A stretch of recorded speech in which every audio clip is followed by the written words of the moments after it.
This year, ang dami kong natutunan. Gusto ko lang sabihin sa sarili ko na I'm proud of you for doing a great job. For setting boundaries, for surviving, and for living. For setting boundaries, I am the living proof of. When you set your boundaries, dito mo makikita kung sino talaga yung totoong nagmamahal sa'yo. Yung totoong nagke-care sa'yo. Yung iintindihin ka o kaya naman tatanungin ka kung bakit mo sinet tong boundaries na to? Hindi yung immediately i-judge ka dahil nag-set ka ng boundaries. Second is for surviving. From the pain. Every pain teaches us a lesson. Alam natin yan, di ba? At least kilala mo na kung sino yung mga taong lalapitan mo. Next is for living. Living for your family, friends, and others na kung sino yung mga nangangailangan sa'yo. At ngayon, mas nakita ko kung ano yung purpose ko. Kung bakit ako nabubuhay. Mas na-appreciate ko yung sarili ko.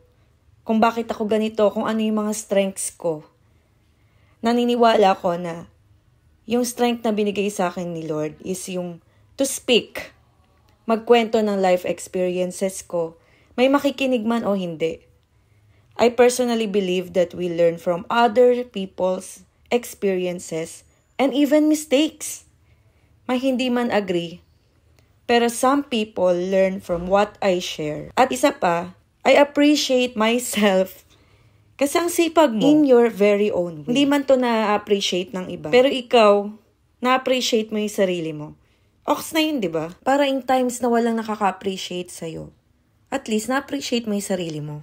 Pero ito, kaya ako patuloy na nabubuhay kasi kinukuha ko yung lakas ko sa pamilya ko, sa mga anak ko, sa asawa ko, sa mga magulang ko, mga kapatid ko, at sa mga taong nagmamahal sa akin. Kaya self, I'm proud of you.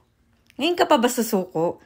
Dami mo na pinagdaanan, di ba? At nalampasan. Kaya thank you Lord for giving me this life. At para sa mga taong tumulong para umangat ako.